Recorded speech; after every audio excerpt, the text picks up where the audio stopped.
curva se aproxima. Esquece aquela história de fazer a melhor tangente. Isso é coisa para piloto de corrida. A curva é um momento de maior prazer da maioria dos motociclistas e muita gente confunde a estrada com um circuito de competição. Tem várias variáveis que podem acontecer durante a curva, então você nunca pode, aquela curva cega, você nunca pode entrar perto do seu limite, porque dentro da curva pode ter um buraco, pode ter um animal atravessando a curva, pode ter um carro cruzando, então você tem que sempre ter uma margem de segurança muito grande. O risco na tangência é tomar um chão ou aumentar o perigo em situações inesperadas, com vários pontos de vista. Bom, a moto veio todo o percurso dela em alta velocidade, não olhava para os lados e quando o carro tentou entrar, quase que ela acabava se chocando, que podia ocasionar um acidente muito grave para o motoqueiro no caso, né? É uma rotatória, uma curvinha legal de se fazer. Eu vinha embalado e ia fazendo a curva normal e de repente o carro entrou no meu caminho e entrou direto bem na minha trajetória. E eu tive que desviar do carro e continuar a fazer a curva para não bater. O que aconteceu vale para qualquer situação de curva. Isso independe se você está na estrada ou se você está no centro urbano. Você tem que desviar e dentro da curva retomar a trajetória fazendo uma frenagem. Frear na hora certa exige técnica. Primeiro, nada de jogar o peso para frente ou abusar da inclinação.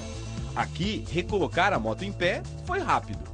Basicamente, nós temos 3 fases para executar a curva. A primeira fase é uma fase de preparação, uma fase muito importante. Eu vou estar ajustando a velocidade, freando se necessário, reduzindo a marcha se necessário, para que na segunda fase, quando a moto estiver inclinada, eu não tenha que fazer nenhuma alteração de percurso, de velocidade, de inclinação. A segunda fase é o momento quando a moto está inclinada e a terceira fase é o retorno da inclinação, a moto volta a ficar em pé. O maior índice de acidente, mais de 70%, é o uso indevido do freio que você tem. Então, numa curva, quando você freia muito forte o freio dianteiro, a tendência da motocicleta sair de frente é muito grande. Para frear com eficiência numa curva, o correto é colocar a moto em pé, só que nem sempre isso é possível fazer, né?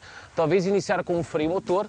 É importante não pressionar muito o freio dianteiro, usar sim o freio dianteiro e o freio traseiro, mas não dar uma pressão demasiada em nenhum deles, principalmente no freio dianteiro. A tendência também da motocicleta levantar, quando você freia o freio dianteiro, é muito grande, dela abrir a curva. Então por isso que você freia junto o freio traseiro, para ela quebrar mais dentro da curva.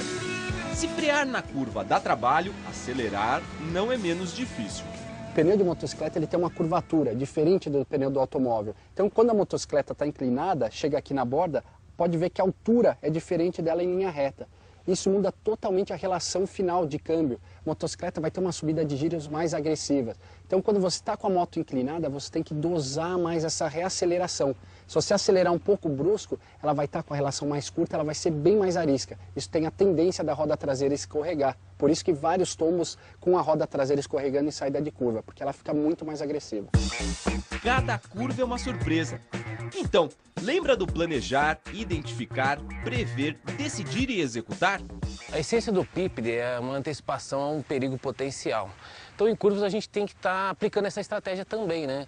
Como a nossa visibilidade em curvas pode estar comprometida, então, quanto mais distante a gente puder olhar, quanto mais a gente puder captar esse perigo potencial, mais seguro é, melhor eu consigo preparar essa curva. A série Ponto de Vista continua. No próximo domingo, você vai ver como participar.